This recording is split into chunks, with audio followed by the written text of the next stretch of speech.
people out there in the internet lands.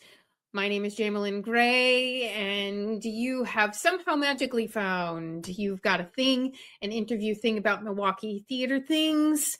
I'm so glad you made it and found us, and so thank you so much. This is the week of February 26th is our episode today, and we've got somebody who I love talking to, and so I'm glad that he's always squeezing in time for me to talk about shows over there at Skylight Music Theater, Mr. Michael Unger, who is the artistic director, and so that's our interview today. So we will get to that in just a few moments, but first we're going to go through just a couple other events that are happening, of shows that are running right now in the Milwaukee Theatre Alliance atmosphere. I do have to say, just a little bit of news. We had the Milwaukee, Wisconsin Diversity Generals here on Monday, the 23rd. We had those over at the Broadway Theater Center. If you've never heard of them, this seems to be a newer iteration of some audition cycles that have been happening in the past, and All In Productions picked up the torch and started running with it a few years back. I think it was like really post-pandemic, if my brain serves, which who knows if my brain serves. And so it's just people who are underrepresented on stages have the opportunity to audition for many companies. I mean, we had so many people there, from Madison, from Door County, from, the Milwaukee area. It was really great to see. It was really great to catch up with people and things like that. And so, but that was just a really fun time. So if you are an artist and this is the first time that you are hearing about, I don't know, you've got a thing, and this is the first time you've heard about Diversity Generals, I would check out All In Productions website and see if you can find information. It's just a once a year thing, but you can definitely get some information about what that looks like in the future. And so that is allin-mke.com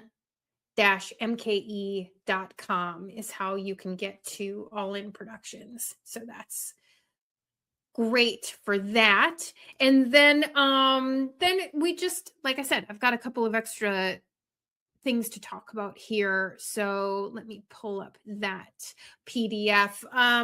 First of all, we have gruesome playground injuries being produced by Schmitz and Giggles. I talk about it endlessly. My favorite name of a company ever. And that was started by Patrick Schmitz himself, who is also directing this production. Features Josh Decker and Cara Minnelli. And it's a great two-person show. If you've never seen it, you should definitely try to see it.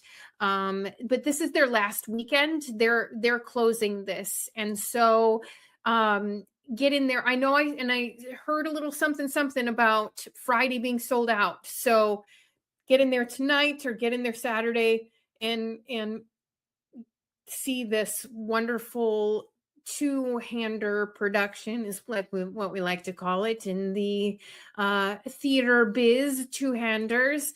That's at Schmitz, in with an N, giggles.org to get your tickets. It's by Rajiv Joseph. I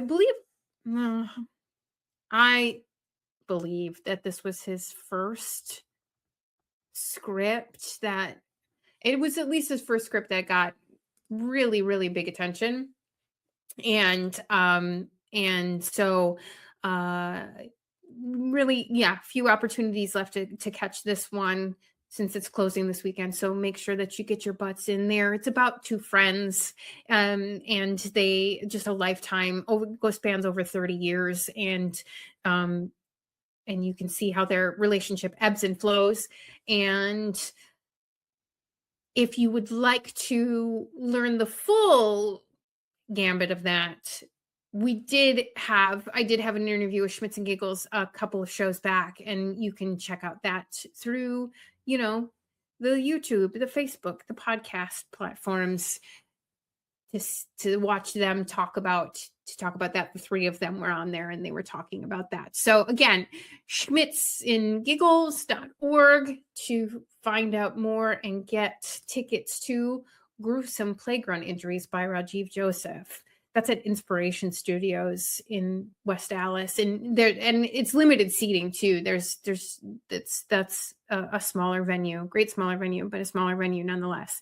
So schmitzandgiggles.org to get your tickets when you can.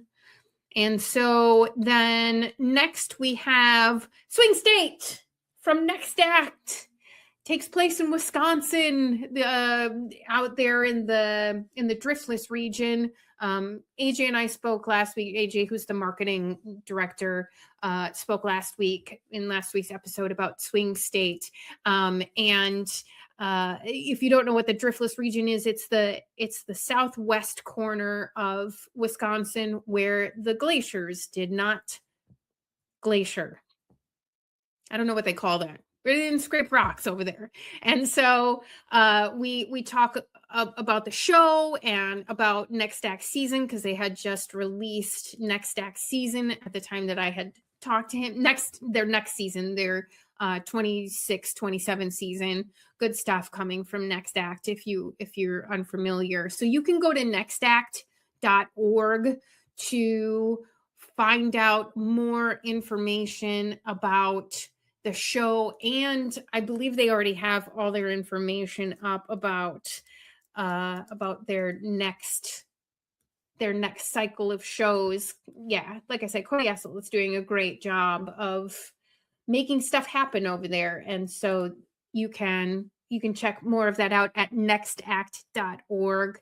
They also have really great discounts for artists and military and seniors and students, and they do their work over there to get people accessible tickets. So that's also great. Nextact.org for that. Yes.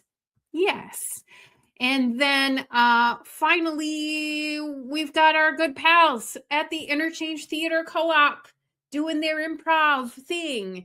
And this week, I believe they have on the 27th, which is tomorrow, that's Friday, at 7:30 p.m., they have the Sherlock Files and the Young and Scriptless.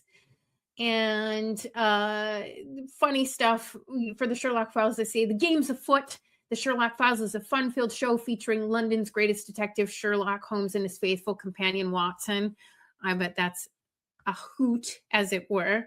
And then the Young and Scriptless is their, I believe they put their supporting act second. And so, and then on Saturday they've got Swift Prov, calling all Swifties, an enchanting night of improv based on randomly selected Taylor Swift songs. Hilarious. And the Interchange Players. And so you can go to interchangetheater.com. They also have on their Sunday nights, they moved this from Thursdays. They have their open mic or open jam on Sunday nights. I believe that starts at 6 p.m. to show what you want to show, sing what you want to sing, do some stand-up, do your thing in front of a microphone is the whole deal with that. So that, is Interchange Theater Co-op, interchangetheater.com for tickets and more information of how you can get in there. Cool. So that's what we got for right now from the Theatre Alliance, and get your butts in the seats. Go see some stuff, because it's good to do. It's good to have that catharsis. I believe in the power of art and what it can, the good that it can do for people to laugh, cry, just ride the emotions of any given production. So go out and Gruesome Playground Injuries is a good one for riding the emotions for sure. We did that at the Constructivist. That was our actual first offering here in Milwaukee, was Gruesome Playground Injuries. It comes through every about 7 years or so, because it's just a great script, and it deserves to be seen. So, just been hearing really good things about Swing State too, and seeing things on the medias about the powerfulness of that show. Rebecca Gilman is a wonderful playwright, so you should check that out as well. So again, that's what we got for this week. So now let's get into, because it's a little bit longer interview, because I like talking to the Unger about what's happening at Skylight, and he always has the most wonderful stories. And so let's slip into that interview right now. All right, and we are back today with the man who does not stop. The man who keeps on going no matter what is happening, and just, you are amazeballs, Mr. Michael Unger, is all I have to say about. I don't know. We just have a lot of shows we got to do, so we got to do them. And I'm totally grateful. I think that you all and what you've been doing these past few years is bringing a lot of joy and a lot of catharsis to a lot of people. So thank you. I think that that's what we're supposed to do, right? And I agree. You certainly do that too. So kudos to you as well. Try on a smaller scale. Okay, man. It's all good. We do it. We love having you in our building. So yes, good. The studio space is great for us. Although the Cabot is the Cabot, and if you have not been in the Cabot, you need to go to the Cabot and you need to see the Cabot. It's beautiful. It's just it's a beautiful space, and just so classic, just beautiful. Yeah. But can we roll back and for those people who this is the first time hearing the program and they have no idea who you are, who are you, sir? It says down there, I am the artistic director of Skylight Music Theater. My name is Michael Unger. Been here for six and a half years now. Which is crazy. It is crazy, although I started right before the pandemic, so a couple of years of that was sort of back in New York working remotely. But sure. Yeah, I'm the artistic director at Skylight, and the company is going into its 67th season. We're about to announce our 67th season on March 16th. Yes! I'd invite you all to come and see the songs being sung and the announcement and the excitement, but we're totally sold out for the season announcement. That is fantastic. I know. Look at you go. It surprised us because it just went sold out so fast. But we are going to have sort of satellite. We're going to stream the event to our bar and our salon. So if you can't get tickets to be in the room, you can actually get tickets to be in a different room. But we'll all gather afterwards in the bar and hang out and talk and stuff. So call the box office for that information, because I don't even know how to get those satellite tickets. But the box office will get you there. They will for sure. They know a lot more than I do about these things. But aside from, and that's like 3 weeks away or something like this ish. Gosh, I guess so. Yeah. Ish. So aside from that, you are about to open, like now, the Spitfire Grill. Correct. And we're very excited about it. And this is music and book by James Valcq, who is a local-ish person. Yes? Yeah, it's music and co-book by James Valcq. Okay. Co-book and lyrics by Fred Alley. Okay. Right, who unfortunately passed right before the workshop started for the off-Broadway production of the show in 2001, I believe it was. Died very suddenly, and these two gents were to write many more musicals together. They're a wonderful team. The score is so beautiful for Spitfire, and I believe they only got to write 2 musicals before Fred's passing. So this is Fred's legacy, and that's obviously a very, very important part of the show, and James is directing the show, and it's the show's 25th anniversary. and it's been Yeah. done twice before at Skylight. So we don't often repeat ourselves, but this is one of those shows in the lobby that Susan, my partner, and I often hear people ask, when are you bringing Spitfire back? So we're Is bringing it that back. right? Yeah, and James actually came to us to ask if we would do the 25th anniversary production, 5 year, because yeah. James has done probably over 55 productions here, either on stage in the pit or as a composer. He started out at Skylight at 7 years old in an opera called Wojciech by Alban Berg. Well, that's some deep dive. Yep. So he's a Skylight fixture. He was up in Door County for I think 10 years running Third Avenue Playhouse, but he's back with his husband, and they're just that it's great to have him back. He's come to see many shows. We've been talking about this production for probably 3 years, Oh, and finally fantastic. it's here. Yay. So, but great timing with the 25th anniversary and all. And that's great that like people are excited about it and ask about it, and that's superb. Yeah, it's a story that's set in Wisconsin. It's based on the 1996 film, which is set in Maine. So Fred and James, transplanted it to Wisconsin, a fictional town of Gilead. Set it in Wisconsin, Wisconsin writers. It's a very, very folksy score. It's just beautiful. And it's been done over 1,000 times across the world in all different cultures and different countries and languages. Wow. And wherever it's done, people think that it is a story about them. So like you went to Korea to see Korean production, they said it's such a Korean story. But if Wow. you will come to see it here. It is a Wisconsin story. So that's, I guess, a hallmark of good writing, where if it feels universal and it feels like these characters come from wherever it's being produced, then you've done something right, and they have with this for sure. Totally. Yeah, I totally feel that. That's so awesome and universal and amazing. That's great. What is the story? What's it about? I don't want to give too much away, but it is about No second spoilers. chances. We don't do the spoilers here. No spoilers. It's about, as James says, it's about welcoming the stranger into your community.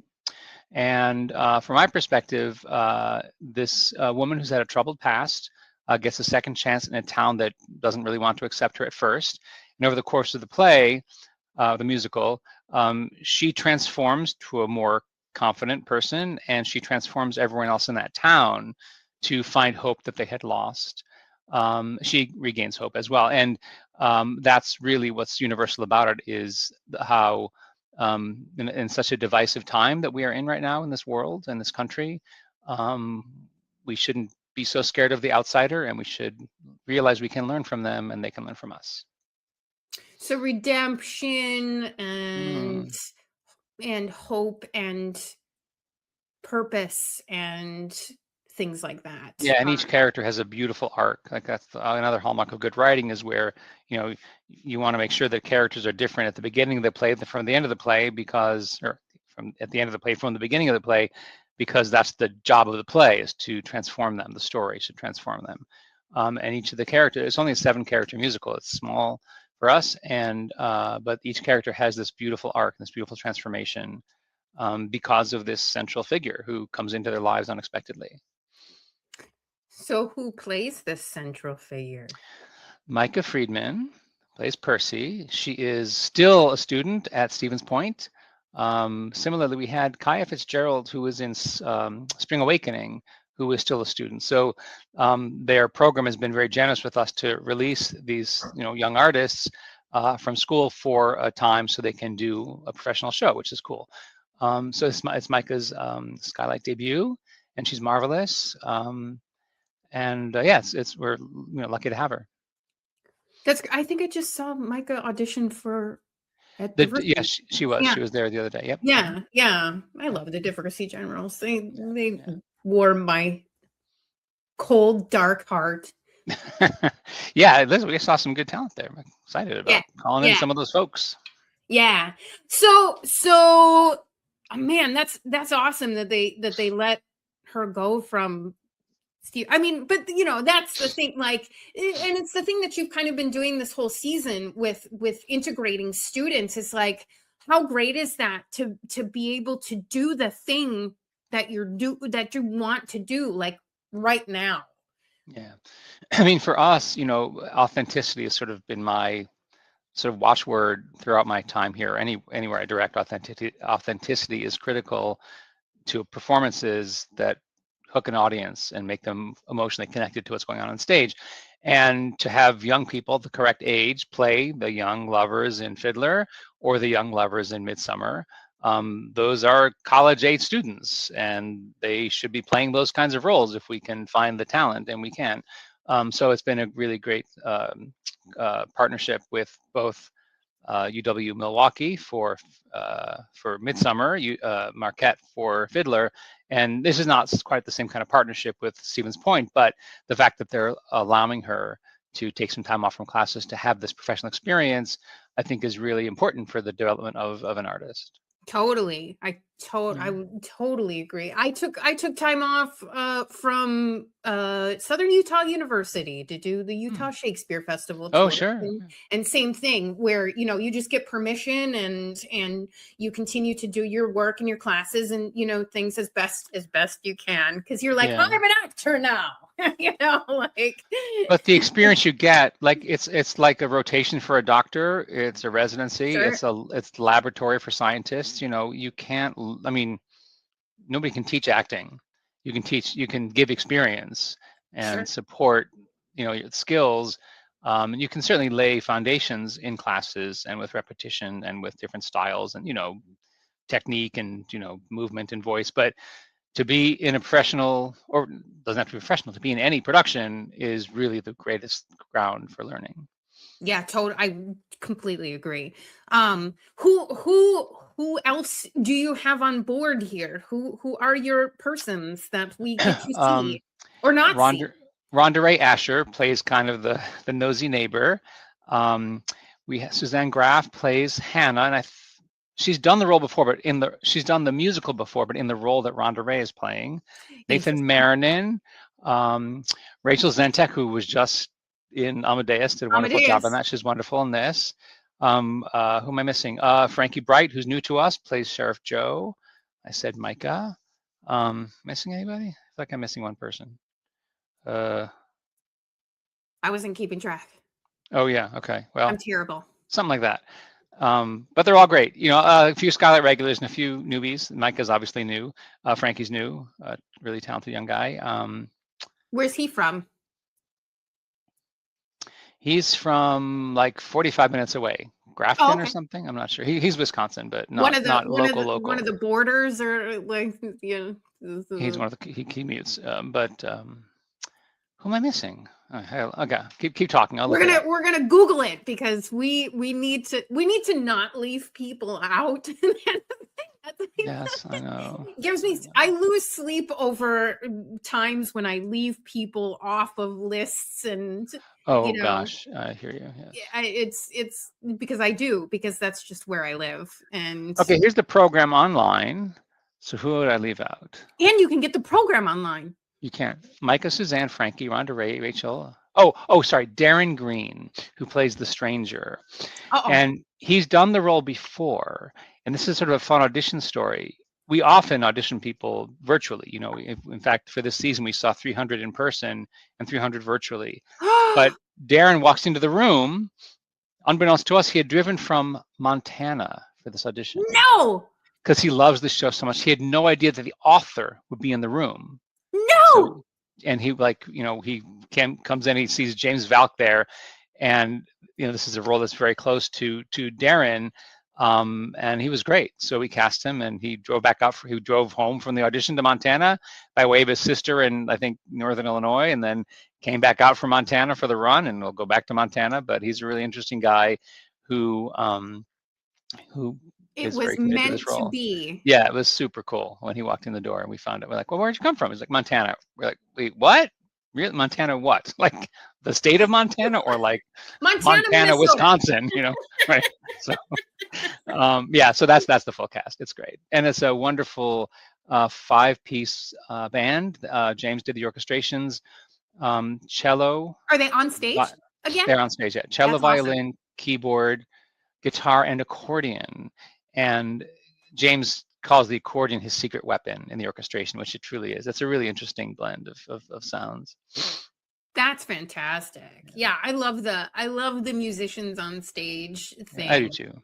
It's back to that authenticity thing also, because James doesn't want you to be aware of like a synthesizer sound for some of these musical moments, and the accordion sort of takes care of that sort of broader orchestration, and it's a very natural sound because it's an actual accordion.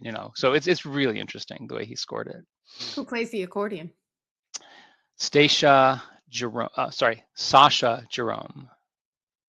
She's actually a cellist, and her side hustle is accordion, apparently.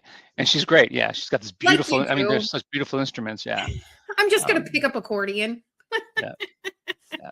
That's so great. Yeah, and their costumes, as they were with Amadeus, obviously not the big wigs like in Amadeus, but they're clothed appropriately by Michelle Grimm, our costume designer. Yeah, it's a very and actually, I think James has directed this twice before, and I don't think he has applied this concept before, where it's very simplified. It's very stripped down. So you'd often, if you see Spitfire Grill, you'll see a diner, you'll see tables, and you'll see sort of literal props. And James has said that nothing is what it is till we say what it is. So it's all sort of very woodsy. It's not even furniture; it's woodsy set items that can be a chair, can be a promontory, can be a cliff, can be all sorts of things, a fishing pier. So nothing is literally defined scenically, and just the way we use it shows us what it is. And the props are very simplified. So I think it's a very stripped down interpretation, James's choice for sure, and it really focuses you on the story and the people and the music and the words. And the connection and the experience, the human experience in and of Right. itself. And when the audience is asked to fill in those blanks, you connect to it in a different way. Totally. What I mean, you already mentioned the sort of divisiveness that we're living in this country at this moment in time and for the past several years. A few more to go, for sure, at least.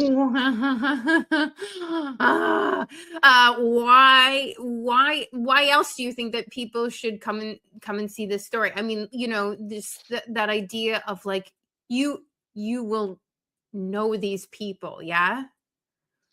You will. And also, one of my favorite kinds of stories or favorite kinds of central characters are people who excuse me, are sort of unwitting heroes of their own journey. And this character, Percy, never intends to transform a town. She has all this potential in her that is undiscovered because of circumstance, because of some choices. And when given the wings to fly, which she didn't even know she could grow, she thrives and really changes herself. So it's that, like, I love stories about hidden potential or untapped potential. And it's not, it's not that everyone lives happily ever after ending. It's not that cut and dry, but it's a really beautiful crafting of how to find hope. And it's also the film. It's a beautiful film from, like I said, 1996. And it's a very different ending from the film. 30 years ago. It's a very different. In fact, I directed the woman that played Percy in the film. I had directed 4 years earlier in my directing debut, which was Taming of the Shrew in Los Angeles.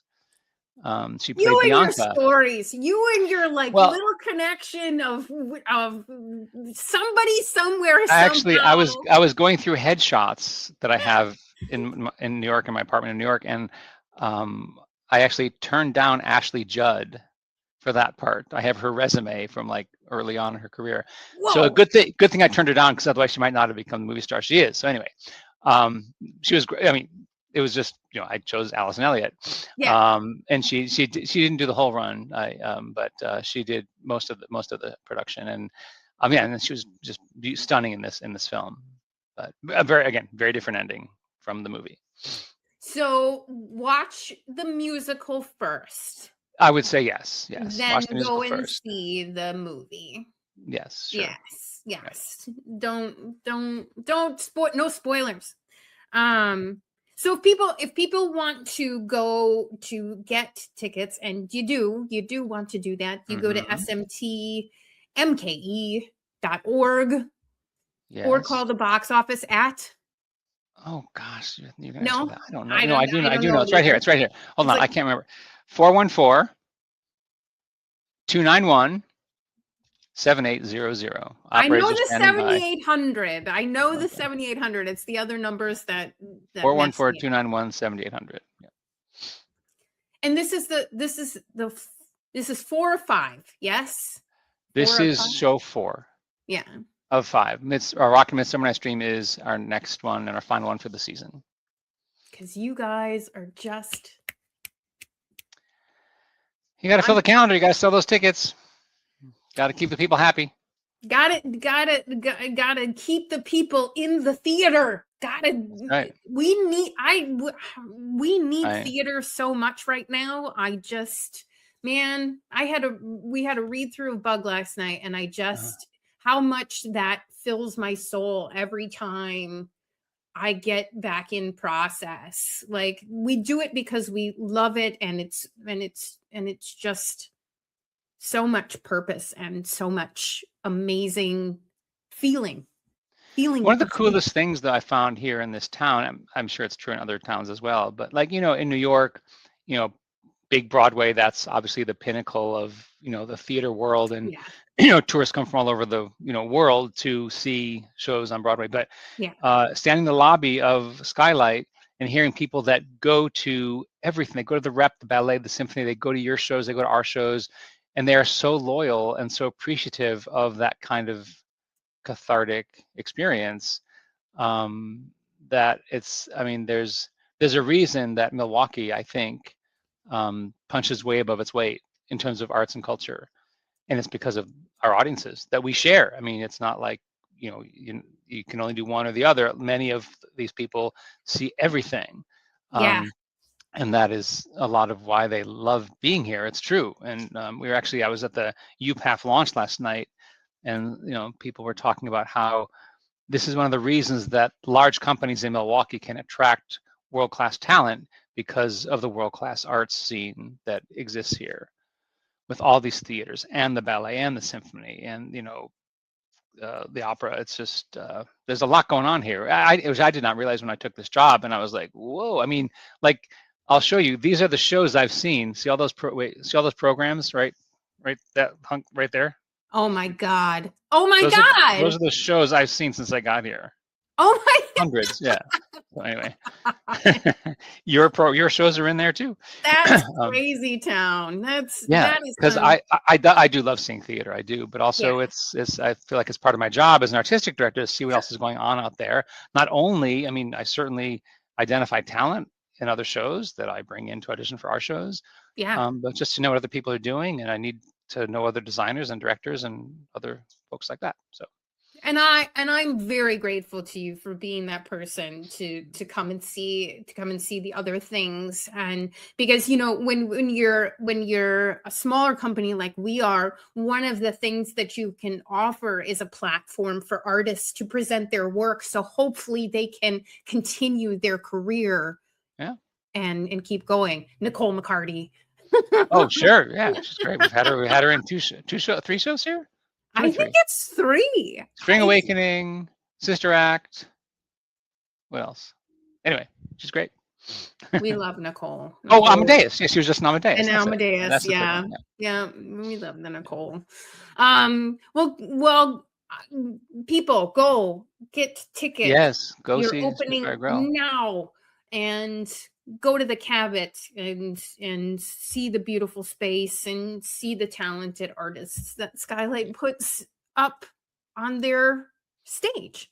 And here's another fun fact. I was talking to someone last night at the UPAF event who is a very savvy theater goer. He is, he's not, I mean, he goes to see a lot of theater. He actually produces full musicals in his living room as a party. It's crazy. I mean, it's really impressive. Anyway, but he said, I feel like I should have known this before, but I didn't realize that in the arts, when you buy a ticket, it only supports maybe 50% of what it costs to put on that show.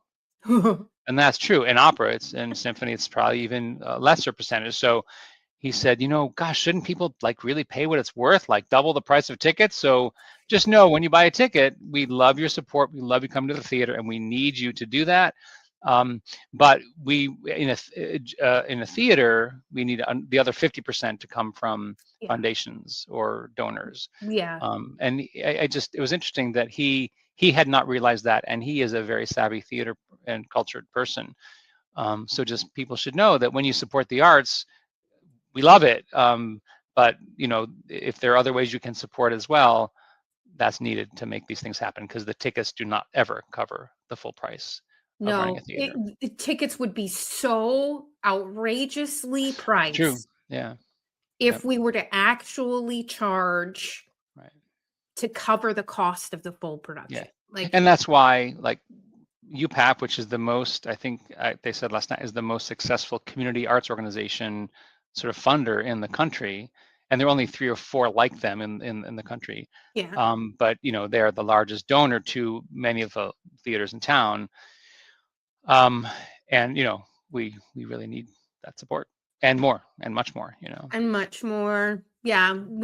I think one of these days I need to get back to a discussion out there and have some of us talk about just the financial piece, just so that people understand what it really means for Wisconsin to be 49th or 50th in state funding of the arts, and what terrible.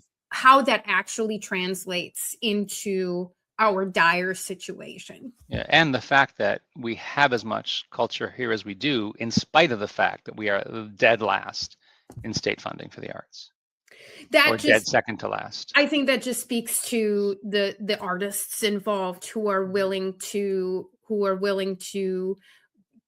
have the need to, like myself, to create art no matter the circumstance, no matter what sort of financial gain you're getting out of it. That it's just that imperative to make art.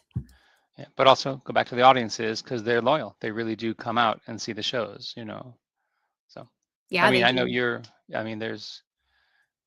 I think most of the theaters around had very well attended shows, at least the first part of the season, and that's a real testament to coming back from the pandemic, because that's still in the recent history. We're still recovering from that. And no secret that Skylight's made a concerted effort to program titles that are recognizable, that will help sell those tickets. And so far, Fiddler, Joseph, and Amadeus sold really, really well for us. Yeah. So hopefully Spitfire and Midsommar will do the same. And who knows what'll happen next year? But we've got some more great titles for next year. Announcing March 16th. We will know soon enough, won't we? You'll know soon enough. Yes. So again, if you want to go to the season announcement party, contact the March 16th. Contact the box office. Yeah. And get your butts in there. And I'm very excited. And we'll have some great performers doing pieces from each of the shows, and it'll be a fun night. I will be in rehearsal, and so I will not be able to see you, but you can read about it in the funny papers. I will read about it in the funny papers for sure, because I'm always excited to see what's next from everybody. Tis the season. Yeah, tis the season. Yeah. All right, Mr. Unger, thank you so much for your brilliant mind. Oh, stop it. And thank you for your platform and your passion and your dark heart. My dark heart. It keeps a ticking. It does keep it ticking. Yeah. And I just hope to get more and more and more and more people. I wish everybody knew what we knew. I just wish everybody knew what we knew. Well, you're helping spread the word. I don't know that you can do much more than that. So you're doing your part. You're doing more than your part. Yeah, I'm trying. All right, my friend. You have yourself a fantastic day. You too. And we'll talk to you. We'll talk to you at the next one. Midsommar. We got to talk about Midsommar. Yes. Totally. Yay. Good. All right. Bye. Thank you. Bye. There we go. There's Mr. Michael Unger and all of his wisdoms about Skylight, about the universe, about things. And I hope you enjoyed that interview as much as I did. And so that's what we have for this week. That's that.